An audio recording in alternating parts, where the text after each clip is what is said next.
We're never going to stop unless we are deliberate about taking these micro breaks and using those as a way every single day, multiple times. I mean, honestly, as many as you can, to recharge, to refocus, and being deliberate. Like, map them out, time block them into your day.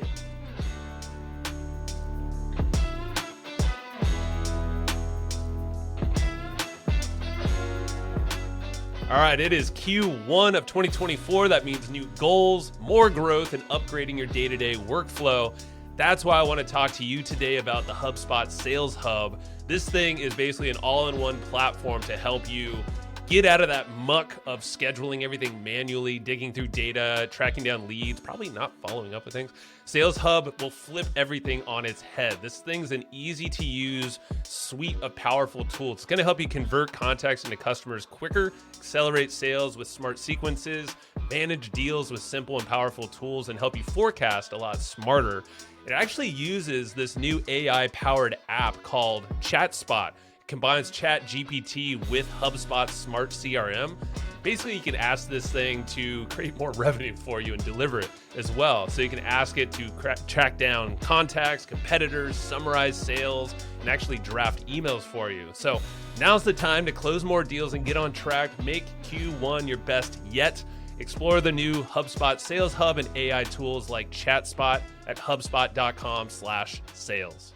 Hey, what's happening? Joe Fier here, another episode of the Hustle and Flowchart podcast. And this time around, I'm kind of fresh from a vacation I took for a week away from my business, a week away from checking email, being in the middle of everything, even Slack messages from my team. I was kind of a ghost, and I think they appreciated that, So at the end of the day, I took a week away, went over to Kauai with my family over in Hawaii, and it was epic. It's my wife, it was my two daughters. One of them is 3 months old, another 4.5. So, it was a little gamble on how that would go as, flying the 6+ hours it took to get there and back and then jumping all around.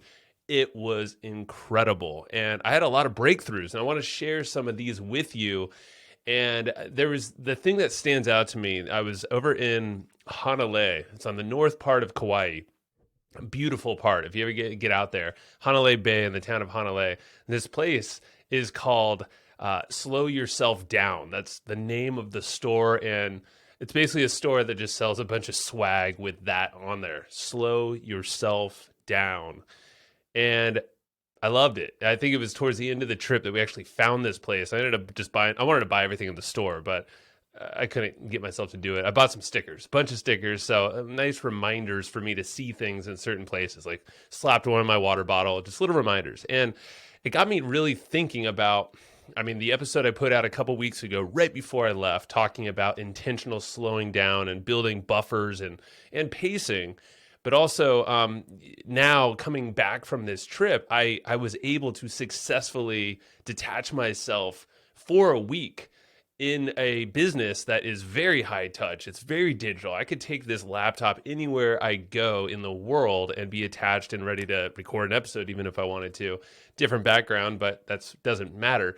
I would be able to be tapped in anywhere. And a lot of us have that freedom, but also it's ball and chain, let's be honest. It's something that allows, or maybe, it has our mind switched on at all points. It, even this watch I'm wearing, the Apple Watch, all these devices, everything's synced up these days. And just imagine what that's doing to your mind. You're literally on all the time, unless you take the deliberate approach to slow down and embrace pacing and slowing yourself down. There is a difference. When I came back, even though I wasn't well rested, mind you, I was traveling with 2 young kids, and it wasn't like we went crazy and did all these amazing adventures or sat on beaches all the time. Like, honestly, it was slow. I had to purposely take everything slow there. I'm one to want to go hike, my wife, and go explore, go to beaches, do crazy stuff, and go out and snorkel, and wanted to surf and learn all that. I was meeting people out there, but I paused, and I didn't have that FOMO in my mind. I'm like, oh, I got to get it all done. And I feel like a lot of us, we take that mindset into business or an opportunity that shows up. We say yes, we're quick to commit.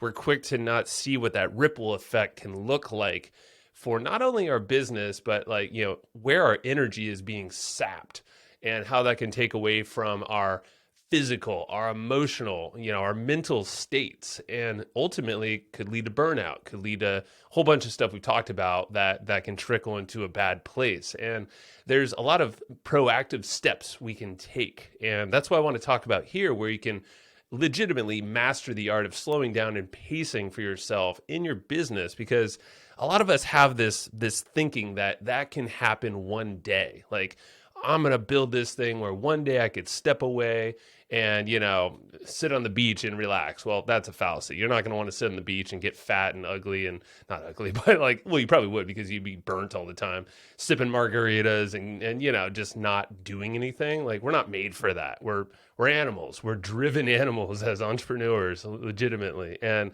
I believe that.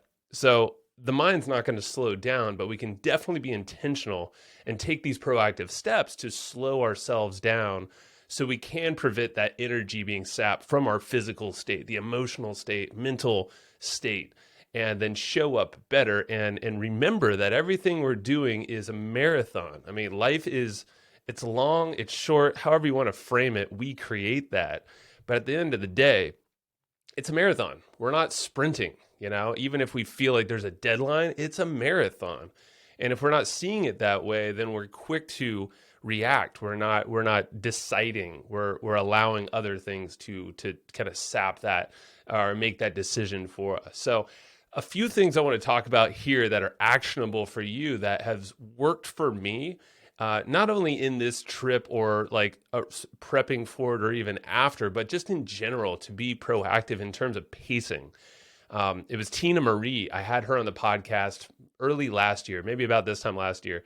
And I highly recommend listening to that. We'll link it in the show notes. And she is incredible at pacing. She talks all about pacing. That's what she tells all of her clients, her coaching clients, and people pay her really good money for that. So a few of the things that come to mind here is straight up a time audit. Like, start to implement a way where you're legitimately tracking your time for at least the key activities and identifying and figuring out what are the things that you end up doing, and being brutally honest. Like we talked about time tracking. I had Dan Martell on here, and he talked about tracking your time in terms of, figuring out your earnings. James Schramko talks about that as well. He's another one I got to have back on. It's been too long. So, tracking these things, these habits, things that you do throughout the day. I'm not just talking entrepreneurial business stuff, but like figure out a way. And I think for me, it's pen and paper, like the tools, the tracking tools, the apps and all that stuff. I feel like they get buried. I get overwhelmed and I forget to even turn them on.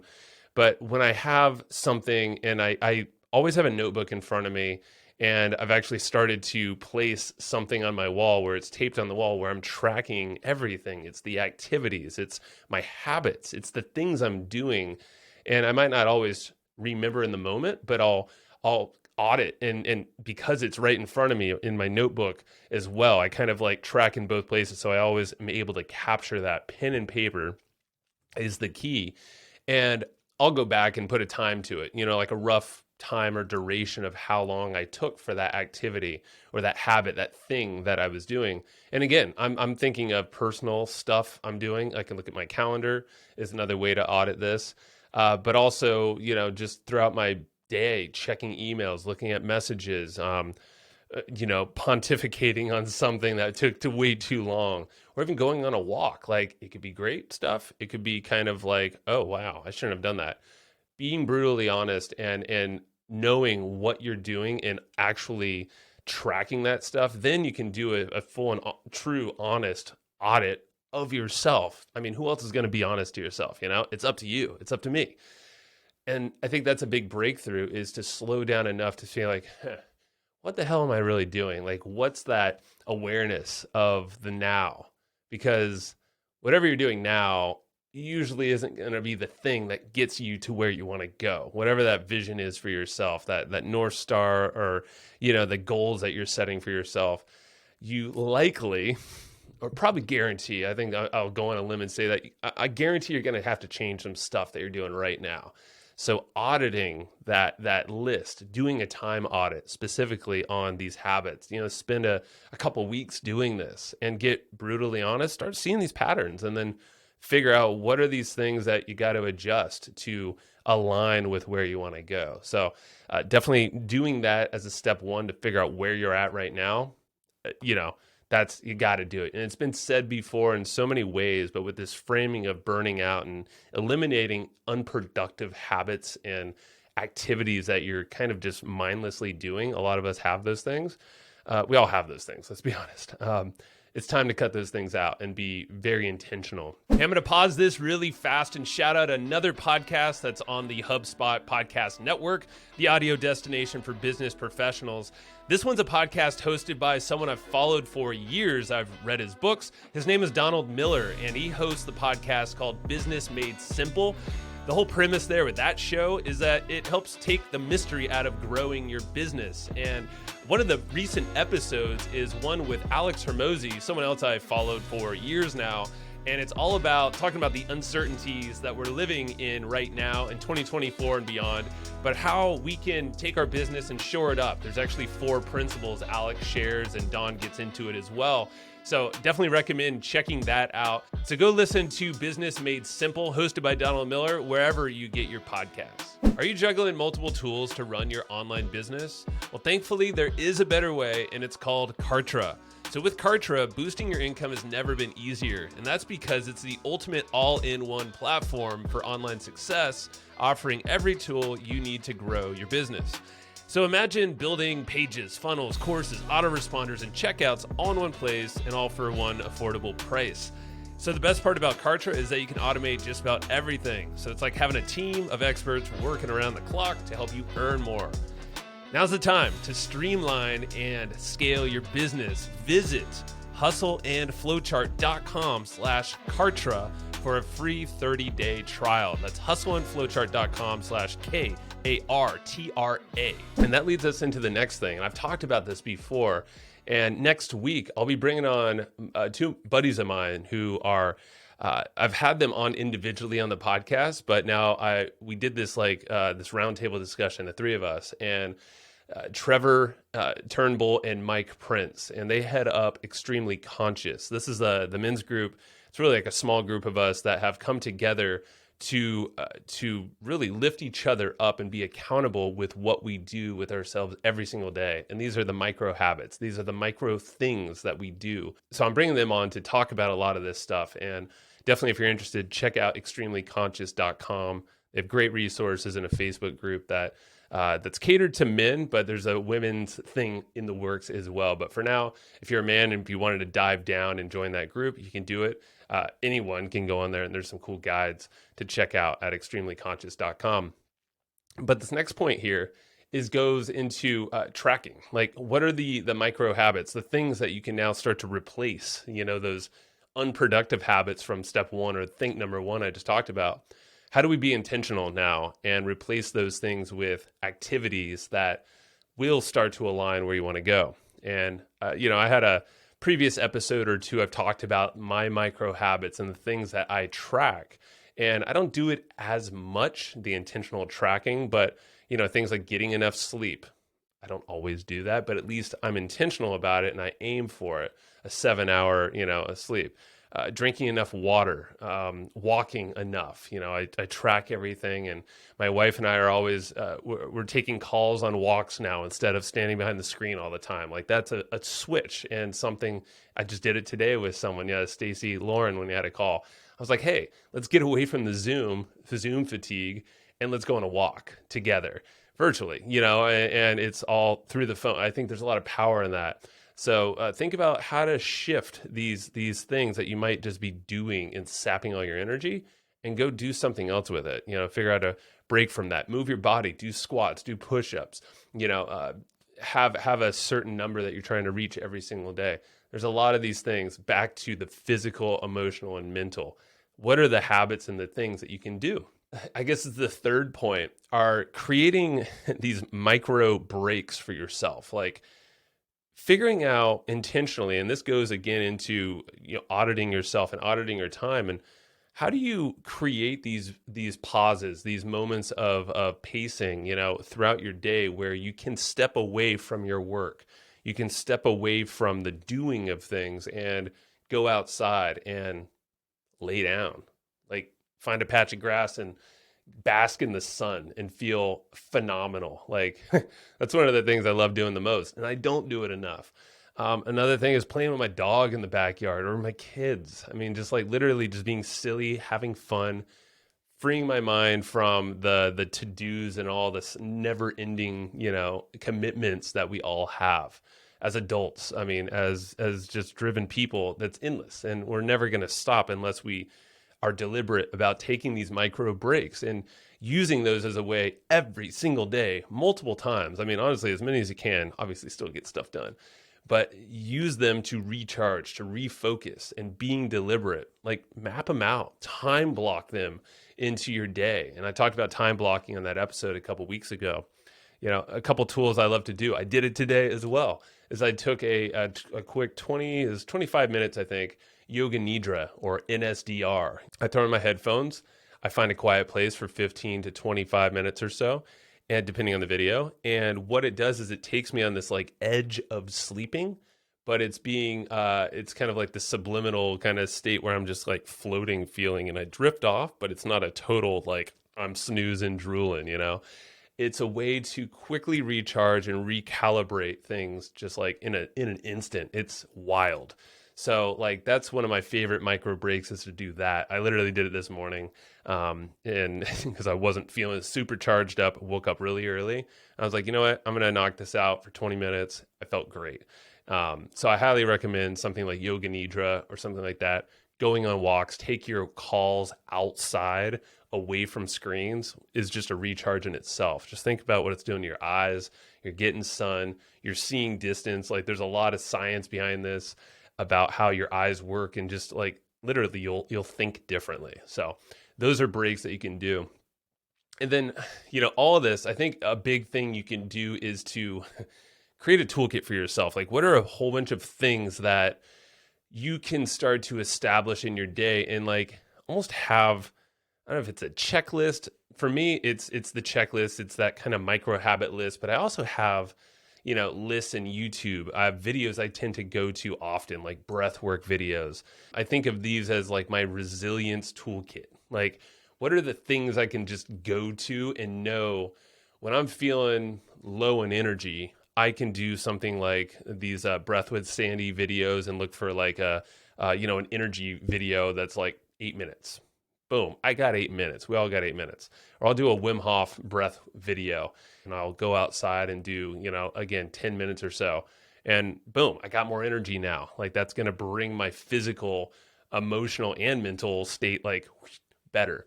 NSDR, like I said, could be doing Sally up, Sally down, going on walks, playing. I think playing is a big one that us as adults, we tend to forget. And when we start to play more and incorporate that, that's literally pausing. That's self-care. That's stress management. Like all these things will make you more resilient. And it was actually, I'll reference this too. This is the NVIDIA CEO. There was a video he put out. I think he was talking to the Stanford graduates this year. I think it was just from the other week. And he said something about mental health and this.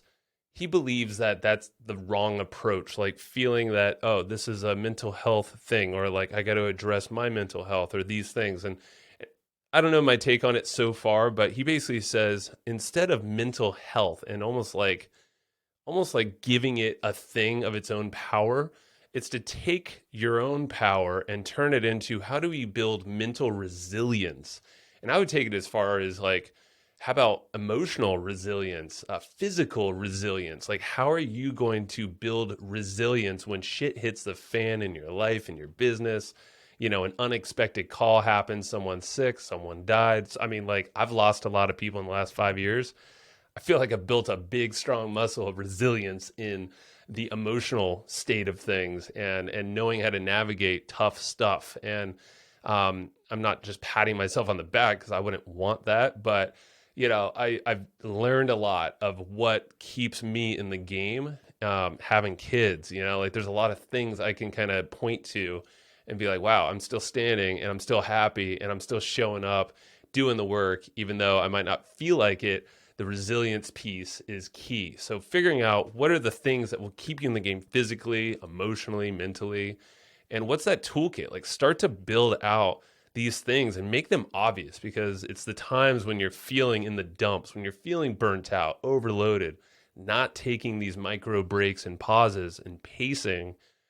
I feel like that's the toughest time to remember what to do. Like you just get in the zone so much. You get in this flow, and maybe not in a good way, of just the doing, and you forget about these things, these activities you can do for yourself. Literally just going outside sometimes is so tough. Or for me, I like to carry a kettlebell around a lot. I'm like this crazy guy around the neighborhood now carrying a 35-pound kettlebell. Hopefully that goes to my 55 pretty soon. And I'm like carrying it up and down hills and listening to podcasts or walking with my daughter. I did that last night. It was awesome. And like just little things like that. Like, I don't know, I'm working out, I'm getting outside, I'm communicating, I'm chatting, I'm having fun. It's kind of silly. It's kind of weird. Someone drives by and holding a kettlebell, basically a big cannonball, walking down the street. Like, who does that? So, I don't know. All these little things I feel like shake me out of the normal doing. So there are things I have in my toolkit. And at the end of the day, we got to celebrate ourselves. So I'll end it on this, is that we got to celebrate the progress and the successes and even the failures. I would take it there as well, because a lot of us don't like to recognize the dumps that we've been in, the low points where we felt like it was super dark and we didn't have anything. We didn't have a way out, didn't know a way out. But, somehow we did. We found it out. We found out how to get out of there. And again, it goes into resilience and reminding ourselves we can do this. Like we can do this. You're not alone. And knowing to celebrate all of this, celebrate that progress, because that's growth. Celebrate the successes and know that, it doesn't matter how small it is. It's all about maintaining that momentum and that motivation to keep moving. And again, it's a marathon, not a sprint. It's all about that perspective, that shift that you can make for yourself. And I feel like this is how it's the clarity, and it's what's worked for me. It's what's worked with a lot of people, entrepreneurs that I hang out with. I've taken a lot of notes, and this is where, Mike and Trevor, I'll have them on next week. We talk a lot about this stuff. So, I'm a big proponent of get out of this burnout mindset, this feeling of hustle and grind all the time, and turn into more of this pacing, the flow, and the being side of things. So I hope that this episode gives you some ideas on how you can master this thought of pacing and integrate it not only in your business in the now, and not wait for the future when you have this dream of doing it someday. Like integrate all of this right now, because it'll make you a better entrepreneur. You'll be more successful, make more money, be happier and all that. And you'll be a better human. You'll show up better in all aspects of life. So, curious to hear if I left anything out, if there's anything that you would recommend that works for you. Put it in the comments in YouTube. And if you're not on YouTube, please go look up my name, Joe Fier, Joefier. You could find me there. I'm making more videos. I'm doing more shorts.